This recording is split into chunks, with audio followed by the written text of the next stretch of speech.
Zee मराठीवरील Lakshmi निवास या मालिकेत सध्या प्रेक्षकांना खिळवून ठेवणारा जबरदस्त ट्विस्ट सुरू आहे.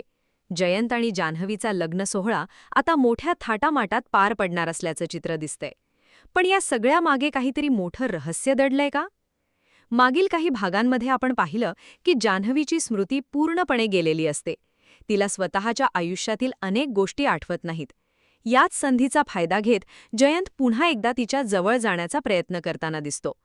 परिस्थिती अशी वळण घेते की जान्हवी जयंतकडेच कामाला लागते आणि इथूनच त्यांच्या नात्याला पुन्हा सुरुवात होते.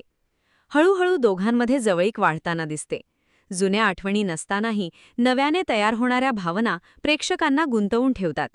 या सगळ्यात जयंत जान्हवीला लग्नासाठी प्रपोज करतो आणि धक्का बसावा असं म्हणजे जान्हवी त्याला होकारही देते. पण खरी गोष्ट इथेच आहे.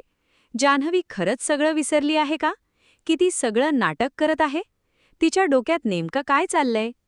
या प्रश्नांची उत्तरं आता येणाऱ्या भागांमध्ये मिळणार आहेत. दरम्यान झी मराठी वाहिनीने नुकताच एक जबरदस्त प्रोमो शेअर केला आहे, ज्यामुळे प्रेक्षकांची उत्सुकता आणखी वाढली आहे.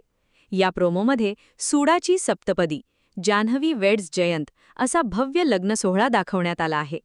लग्न सोहळ्याचे खास दिवस: 4 मे मुहूर्तमेढ, 5 मे मेहंदी, 6 मे चुडा, 7 मे संगीत, 8 मे हळद, 9 मे लग्न सोहळा. या प्रोमोमध्ये जान्हवी स्वतः म्हणताना दिसते, सुपारी फुटली आहे, लग्न ठरलंय, आता लग्नाला नक्की यायचं. यामुळे एकीकडे लग्नाची धामधूम तर दुसरीकडे जान्हवीच्या मनात चाललेलं गूढ, या दोन्ही गोष्टींमुळे मालिकेचा ट्रॅक खूपच इंटरेस्टिंग झाला आहे. आता सगळ्यांच्या मनात एकच प्रश्न: जान्हवी खरंच जयंतसोबत नवं आयुष्य सुरू करणार का? की लग्नाच्या मंडपातच एखादा मोठा ट्विस्ट पाहायला मिळणार? एक मात्र नक्की, येणारे भाग खूपच थरारक आणि ट्विस्टने भरलेले असणार आहेत. अशाच मालिकांचे ताजे अपडेट्स जाणून घेण्यासाठी मालिका बझ मराठीला आत्ताच सबस्क्राईब करा आणि बेल आयकॉन प्रेस करायला विसरू नका.